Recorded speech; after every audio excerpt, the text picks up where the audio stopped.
He works on it again and forms it into another vessel.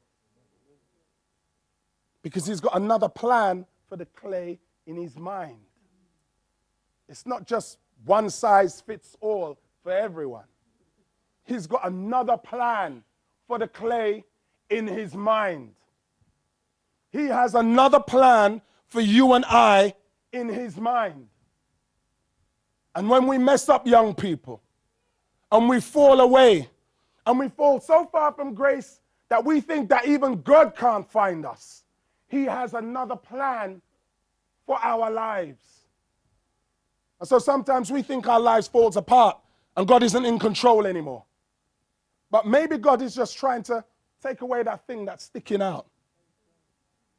Maybe God is just trying to perform some radical surgery, because that thing that is sticking out is destroying your true beauty. Isn't allowing the grace of God to truly get through to your life.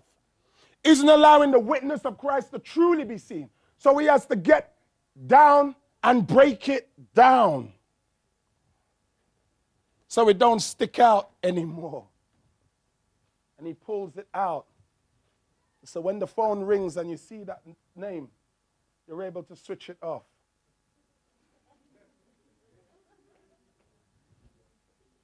And when people rub you the wrong way and you open up your mouth, instead of cursing, blessing comes out. I want to tell you, you ain't nothing but a child of God.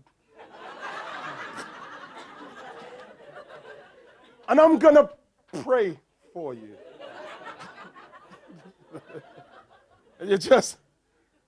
You walk away. And when they slap the one cheek, you're able to move away and hope that they ain't there when you come around with the hand of blessing. The hand of blessing. So it doesn't stick out. When your friends, you stand up on the street corner and they blaze all day, as we say in England. They blaze all day and you walk past it, and the smell of it used to get you weak, and the smell of it used to just get you tempted. It just don't bug you no more. Why? Because he's cut it out. And when the crew calls you and they say, yeah, come just sit and let's drink, you're able to go and sit but not drink. Because you ain't going to leave your friends. You ain't going to leave your friends. You're just going to get strong enough and committed enough to help your friends. Why? Because it's not sticking out anymore. The glory of the story says he has another plan. Now you want to know something even more brilliant about the story? You read this story. Read the story. In the book of Jeremiah, and not once in the story does the clay leave the potter's hands. Hallelujah. Hallelujah. Not once does the clay leave the potter's hand. When the clay is going through its hardest times, still in the potter's hands. When the potter is forming that work of just radical surgery, cutting it all out, but it's still in the potter's hands. When it seems like everybody else has written off this piece of clay, like the clay ain't nothing. Look at it, it's just a broke down piece of clay. But it's still in the potter's hands. And he's working it again into another vessel. You got to tell your boys who are languishing in jail, who have written themselves off, God's got a bigger pen and he has another plan. You tell yourself, when the Christian walk gets hard, and sometimes the hill of habits and difficulties that you're climbing up seems so steep that you're literally going up vertically, that you are still in his hands and he has another plan.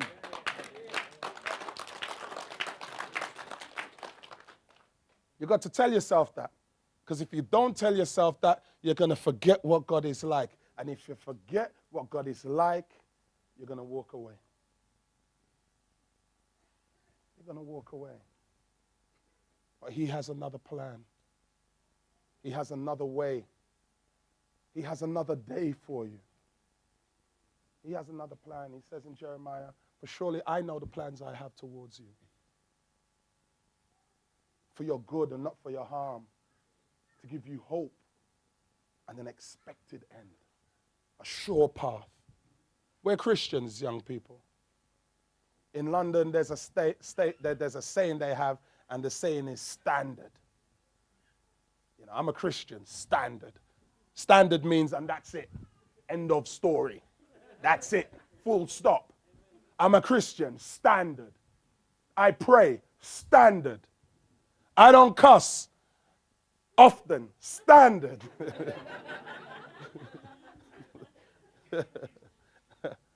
I love, standard. I obey, standard. I have difficulties like everybody else, standard, but the Lord brings me through all the time, standard. And when I fall, he has another plan. Another plan. And sometimes I fall twice. He says, don't worry, I have another plan. And sometimes I fall 4 times. And he says, don't worry, I've got another plan for you too. And sometimes I fall 70 times 7. And he says, don't worry, I've got another plan for you. And sometimes I fall 70 times 7. And then he says, listen, man, I'm running out of plans for you, man. What's happening, man? Straighten up your life.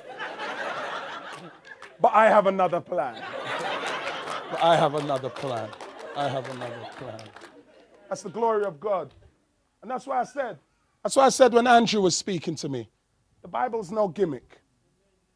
This is no gimmick, young people. This ain't no made-up fable. This ain't idle people sitting down as they were moved by the thoughts in their own head. But these are the words of holy people as they were moved by the Holy Spirit, making people know that God lives and he's not a gimmick. And his power is true, and his power can keep us. His power can keep us. His power can keep us as men. Happy Father's Day. The power of the Father can keep us as fathers, loving our women, even when they are difficult to love.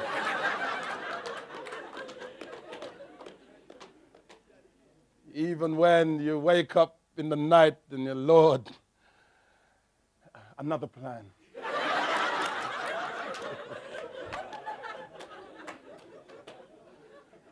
But his power can keep us. It's no gimmick. The power of God can keep you, sisters. Even when this man gets on your last nerve. And then when you thought he's got on your last nerve, he has a private nerve in his pocket that you never knew he had. And he takes it out and gets on that nerve too.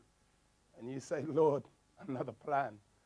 And his plan is just to give you more power, give you more grace, give you more strength, give you more love. The Bible is not a gimmick. The Bible is not a gimmick. And so I place you in the hands of the potter. I place you in the hands of the potter who knows how to shape us. And when the things in our lives stick out that mar the beauty, he knows how to break it down and build us back up again into another pot, into another plan, into more beauty, so that he can put us as vessels of honor in the kingdom, and that people can be blessed by us, blessed through us. That's the gospel. That's what it is.